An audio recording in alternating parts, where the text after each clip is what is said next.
that. Mr. Attorney General Merrick. Thanks, Tony, and good afternoon to everyone. Human trafficking is an insidious crime. Traffickers exploit some of the most vulnerable members of our society and cause their victims unimaginable harm and trauma. Combating human trafficking demands, as everyone has said, a whole of government approach. And that's why the Justice Department was pleased to support the development of the President's National Action Plan.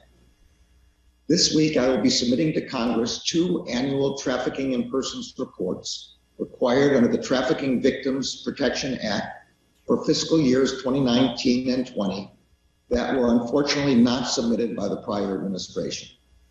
These important reports detail activities and programs across the U.S. government to combat human trafficking.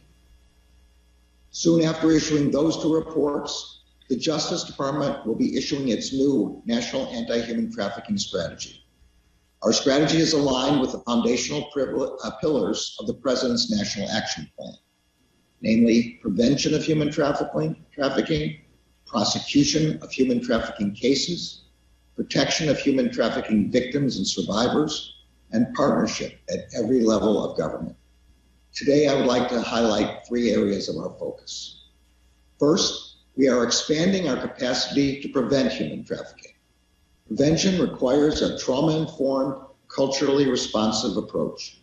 To this end, we're developing a victim screening protocol to identify potential trafficking victims and encourage victims to share important information. We are also working together with federal, state, local, tribal, and territorial law enforcement partners to develop prevention strategies and conduct advanced trainings. Second, we are expanding our capacity to prosecute perpetrators of human trafficking crimes. Human trafficking cases are complex, and successfully investigating and prosecuting them requires partnership across all levels of government.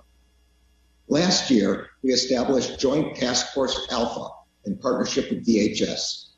Its mission is to work within the United States and with our foreign partners in the Northern Triangle and Mexico to dismantle criminal networks that endanger, abuse, and exploit migrants and engage in human trafficking.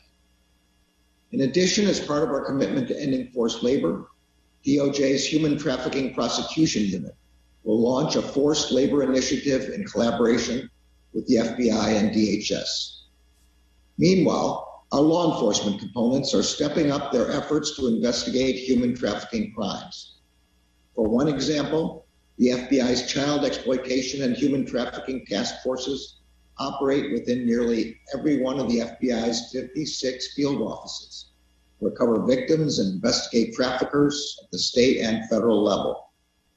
And just last weekend, the FBI's Los Angeles field office worked with its local law enforcement partners to announce a major recovery effort of missing children and trafficking victims. As another example, at the end of 2021, the U.S. Marshals Service announced that it had assisted with the recovery of 950 critically missing children, a 145% increase over the previous year. Finally, we are focused on providing protection and trauma-informed assistance to victims and survivors of human trafficking. Last year, DOJ awarded more than $85 million in funding to combat human trafficking. In the year ahead, our Office for Victims of Crime, which manages the largest amount of federal funding dedicated to supporting victims of human trafficking, will continue to award funding to combat trafficking and support victim services. This will include access to safe, stable housing options. The Justice Department remains committed to our shared goals of preventing human trafficking, detecting human trafficking, prosecuting the perpetrators of human trafficking crimes, and prosecuting and empowering survivors. Thank you very much. Merrick, thank you very much.